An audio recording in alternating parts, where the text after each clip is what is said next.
Hello बाबू, आप लोग के फिर से न्यू वीडियो में आपका स्वागत है। तो कल हिंदी का ऑब्जेक्टिव देख लिए थे और आज है फिजिक्स। ठीक ना बाबू, आज फिजिक्स पढ़ाने वाले हैं आप लोग का।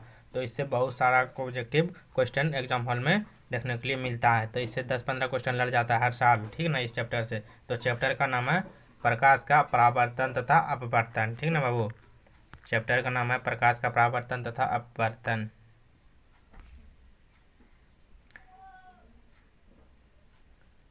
तो इसका आज पहला क्वेश्चन देखते हैं। लेंस की आवर्धन का एसआई मात्रक है या लेंस द्वारा उत्पन्न आवर्धन के एसआई मात्रक क्या है? तो मात्रक वहीन हो जाएगा। ठीक ना बाबू, डी नंबर एक का डी, मात्रक वहीन, मात्रक वहीन हो जाएगा। दूसरा नंबर क्वेश्चन है,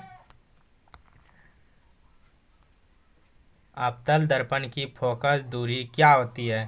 तो अवतल दर्पण का फोकस दूरी ऋणात्मक होता है। ठीक ना बाबू, अवतल दर्पण पूछेगा ऋणात्मक, उत्तल दर्पण पूछेगा धनात्मक। ठीक ना, ये याद कर लेना बाबू, दोनों में से एक क्वेश्चन जरूर एग्जाम हॉल में टकराता है। ठीक ना, तो 2 का ए हो जाएगा, ऑप्शन नंबर 2 का ए।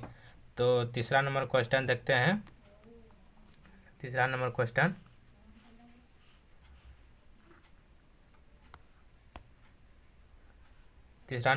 है निम्नलिखित में लेंस की क्षमता का मात्रक है। तो मात्रक, लेंस की क्षमता का मात्रक जैसे पूछेगा तो डायवेक्टर बता देना, सी हो जाएगा इसका, डायवेक्टर सी। ठीक ना बाबू। 4 नंबर क्वेश्चन, निम्न में से किस लेंस की फोकस दूरी धनात्मक? देखो बाबू, धनात्मक पूछ लिया इसमें, तो धनात्मक पूछेगा तो इसका हो जाएगा उत्तल। धनात्मक मतलब उत्तल, ऋणात्मक मतलब अवतल, तो उत्तल हो जाएगा। ठीक ना बाबू, बी हो जाएगा इसका आंसर, बी। देखो धनात्मक पूछेगा तो धनात्मक मतलब उत्तल लेंस, और ऋणात्मक पूछेगा तो हो जाएगा अवतल लेंस। ठीक ना, याद कर लेना बाबू, दोनों से बोलेंगे कि एक क्वेश्चन टकरा जाता है। तो 5 नंबर क्वेश्चन क्या है देखते हैं। गोलीय दर्पण के परावर्तन पृष्ठ वृत्ताकार सीमा रेखा व्यास कहलाता है। तो 5 का हो जाएगा गोलीय दर्पण का द्वारक, डी नंबर, गोलीय दर्पण का द्वारक। ठीक है बाबू, डी हो जाएगा करेक्ट आंसर। तो 6 नंबर क्वेश्चन, किसी शब्दकोश को छोटे अक्षरों को पढ़ने के लिए आप निम्नलिखित में से कौन सा लेंस पसंद करेंगे? तो आप 5 सेंटीमीटर फोकस दूरी का एक उत्तल लेंस, ठीक ना बाबू, यहाँ मिट गया है, ये उत्तल लेंस लिखा है, उत्तल लेंस। ठीक ना बाबू, उत्तल लेंस ना हम लोग के छोटा लेंस मतलब छोटा अक्षर करने के लिए, उत्तल लेंस के लिए पढ़ने के लिए आवश्यकता की जरूरत है। ठीक ना बाबू, इसका आंसर हो जाएगा 6 का बी नंबर, 6 का बी। ये 7 नंबर, किसी दर्पण से हमेशा वस्तु छोटा प्रतिबिंब प्राप्त होता है। मतलब किस दर्पण से हमें छोटा वस्तुबिंब प्राप्त होता है? ठीक ना बाबू, समतल, अवतल, उत्तल, इनमें से कोई नहीं। तो उत्तल लेंस से छोटा वस्तु प्राप्त होता है। ठीक ना बाबू, तो इसका हो जाएगा बी नंबर, 7 का बी। 8 नंबर, प्रकाश का चाल वेग न्यूनतम होती है, तो किसमें न्यूनतम होती है? ठीक ना बाबू, न्यूनतम किसमें होती है? तो कांच में ना न्यूनतम होगी, तो डी हो जाएगा इसका आंसर। फोटोग्राफी कैमरा का अभिदृश्य होता है। तो फोटोग्राफी कैमरा का अभिदृश्य मतलब फोटोग्राफी जो कैमरा खींचता है उसका लेंस के अंदर, उसका लेंस उत्तल लेंस ना होता है बाबू। ठीक ना, मेरा जो आँख है आप हम सबका, उसी का देख के कैमरा का फोटोग्राफी बनाया गया है। ठीक ना बाबू, तो हो जाएगा उत्तल लेंस, 9 का ए नंबर।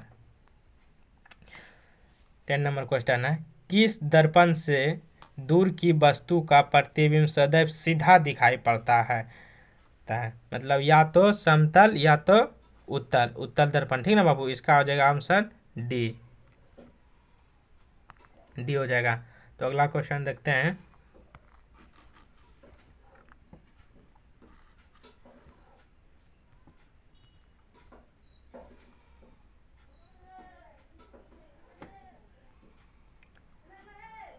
ग्यारह नंबर क्वेश्चन है, निम्न में से कौन सी वस्तु का वास्तविक प्रतिबिंब बन सकता है? प्रतिबिंब बन सकता है। तो 11 का हो जाएगा आंसर सी। ठीक ना बाबू, सी हो जाएगा, वास्तविक प्रतिबिंब बन सकता है। वास्तविक प्रतिबिंब उत्तल लेंस से ही बन सकता है, ठीक ना, या समतल लेंस से। तो इसका 11 का सी हो जाएगा। 12 नंबर क्वेश्चन, किसी बिंदु वस्तु से निकलने वाली किरण किस लेंस से अपवर्तित होकर जिस बिंदु पर मिलती है या मिलती हुई प्रकट होती है उसे क्या कहते हैं? लेंस का फोकस। ठीक ना बाबू, लेंस का फोकस हो जाएगा। तो 12 का ए नंबर। ठीक ना। 13 नंबर बाबू, 13 नंबर क्वेश्चन क्या है? 13 नंबर क्वेश्चन है, किसी गोलीय दर्पण तथा किसी पतले गोलीय लेंस के दोनों की फोकस दूरियां -15 सेंटीमीटर है तथा लेंस संभव है। तो लेंस कौन सा संभव है? दोनों अवतल। ठीक ना बाबू, माइनस है तो दोनों अवतल हो जाएगा। ठीक ना, अवतल में माइनस और उत्तल में प्लस। ठीक ना बाबू, तो 13 का ए हो जाएगा। 13 का ए हो जाएगा।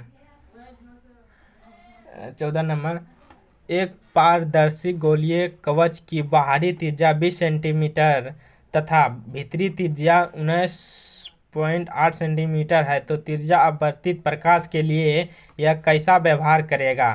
तो यह कैसा व्यवहार करेगा? तो इसका आंसर अवतल लेंस की भांति, मतलब अवतल लेंस की भांति की तरह व्यवहार करेगा। तो इसका आंसर हो जाएगा डी, 15 का डी हो जाएगा। ठीक ना बाबू, 15 का डी हो जाएगा। 15 नंबर क्वेश्चन है, प्रकाश के परावर्तन के कितने नियम होते हैं? प्रकाश के परावर्तन कितने हैं? 2 नियम होते हैं। तो इसका आंसर हो जाएगा 2, बी नंबर। अवतल लेंस का आवर्धन m बराबर होता है, तो 16 का आंसर हो जाएगा डी नंबर, v/u, v/u। दर्पण का सूत्र इसमें बोल रहा है, दर्पण का सूत्र कौन है? 1/v + 1/u बराबर 1/f। तो करेक्ट आंसर 17 का ए नंबर। तो कौन सा लेंस वह हवा में अभिसारी लेंस भी कहलाता है? कौन सा लेंस हवा में अभिसारी लेंस भी कहलाता है? ठीक ना बाबू, इसका आंसर हो जाएगा 18 का ए नंबर, उत्तल लेंस। उत्तल लेंस हो जाएगा। किसी माध्य में आवर्तन म्यू का मान कितना होता है? sin i/sin r, मतलब sin i/sin r, B number हो जाएगा इसका answer, sin i/sin r। Lens के मुख्य फोकस की संख्या कितनी होती है? लेंस की मुख्य फोकस की संख्या कितनी होती है? 2 होती है। ठीक ना बाबू, प्रकाश का अपवर्तन के कितने नियम होता है? 2 होता है। या लेंस के मुख्य फोकस की संख्या कितनी होती है? तो दोनों की 2 ही आंसर होगा। ठीक ना बाबू, 2 हो जाएगा। Correct answer A. 21 नंबर, प्रकाश के परावर्तन के कितने नियम होते हैं? बाबू देखो, रिपीटेड 1 क्वेश्चन, बार बार ये पूछा गया है क्वेश्चन। तो 2 को बताए थे बाबू, 2 होगा। तो इसका आंसर बी हो जाएगा, 2। दाढ़ी बनाने में कौन सा दर्पण उपयुक्त किया जाता है? दाढ़ी बनाने में कौन सा दर्पण उपयुक्त किया जाता है? तो दाढ़ी बनाने में अवतल दर्पण का उपयुक्त किया जाता है। ठीक है बाबू, सी हो जाएगा इसका आंसर, सी।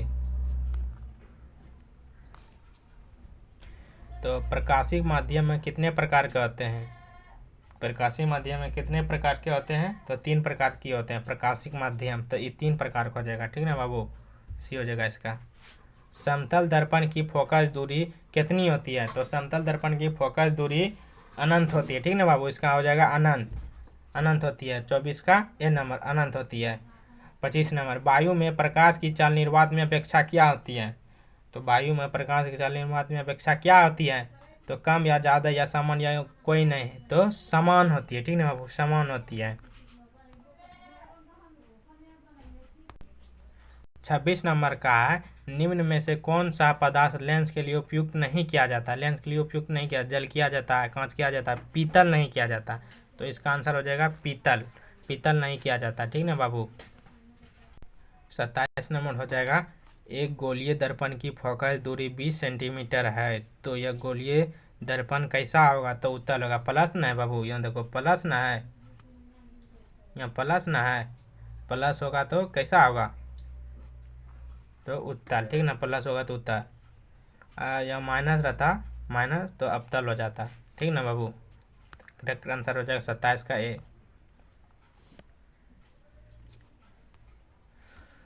28 नंबर है, प्रकाश की चाल विभिन्न माध्यमों में कैसी होती है? तो भिन्न भिन्न होती है। तो ठीक ना बाबू, तो बी 28 का बी हो जाएगा, भिन्न भिन्न। तेलीय कागज कैसा होता है? तेलीय कागज क्या होता है? परिभाषक होता है। तेलीय कागज मतलब परिभाषक होता है। 29 का सी हो जाएगा, परिभाषक। तो 30 नंबर क्वेश्चन है। 30 नंबर क्वेश्चन, उत्तल दर्पण से बना काल्पनिक प्रतिबिंब कैसा होगा? उत्तल दर्पण से बना काल्पनिक प्रतिबिंब कैसा होगा? सीधा एवं हास्यित होगा, सीधा एवं हास्यित, ठीक ना। 30 का हो जाएगा सी, सीधा एवं हास्यित, ठीक ना। वो आप लोग वीडियो देखते हैं, सब्सक्राइब और लाइक नहीं करते हैं, आप लोग फटाफट से जल्दी से सब्सक्राइब लाइक कर दो और फ्रेंड लोग के पास चैनल को शेयर कर दो, ठीक ना बाबू। इससे 10-15 क्वेश्चन बार बार हर एग्जाम में लड़ता है।